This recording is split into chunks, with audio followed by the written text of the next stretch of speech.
Siya nakalagay ang busina ng Kia Keto 700. So, dito ako sa ilalim sa left side. So, dito sa left side wala. Ito right side. Ito ito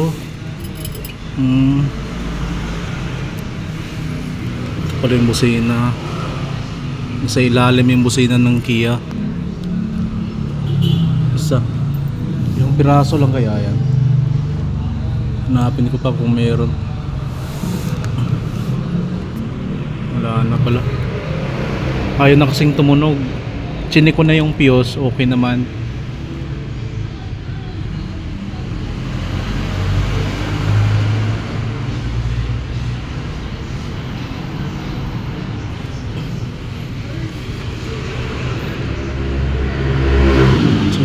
Kailangan na ito tan siguro. Yan. So yan yung itsura ng busina ng Kia. Tagal na rin to, mga 20 years na. 20 years na yan, hindi na palitan. Sakit.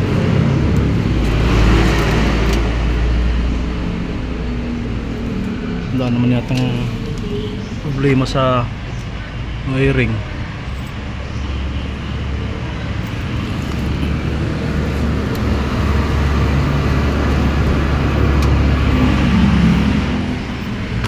Ito yung wire niya.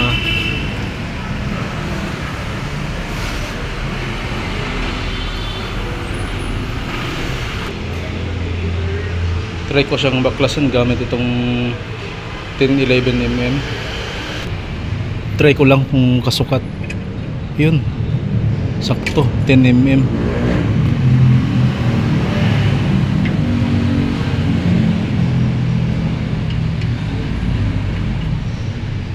Counterclockwise pagtanggal.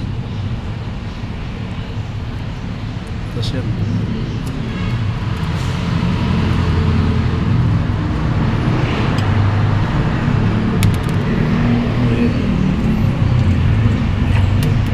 May washer.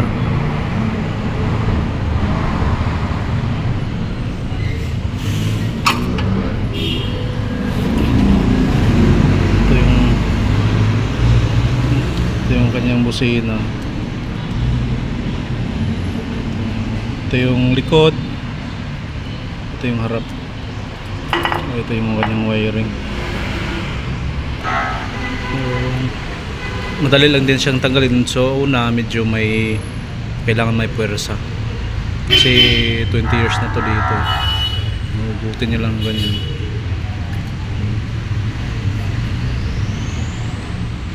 Okay naman yung sakit.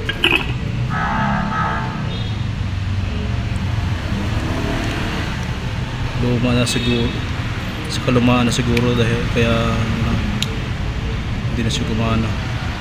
Kailangan ito mapalitan ng bago.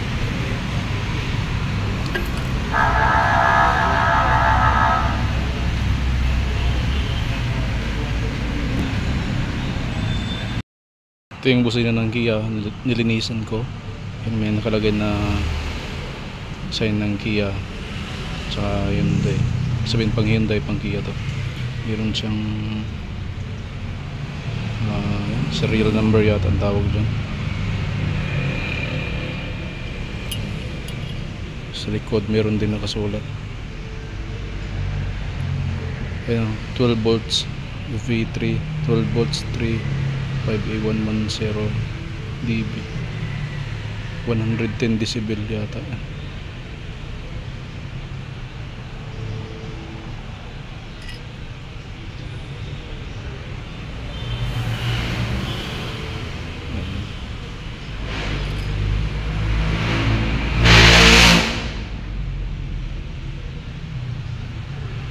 Bago. Pero segunda mano to. Tinisting ko na siya. Kahit hindi nakasusi, gumagana siya. Napakadali lang mapalit ng busina. Ito yung pinalit ko pang Hyundai. Pareho lang din.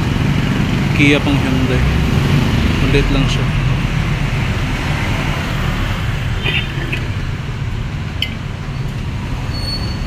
Yung Kia yung sa left side.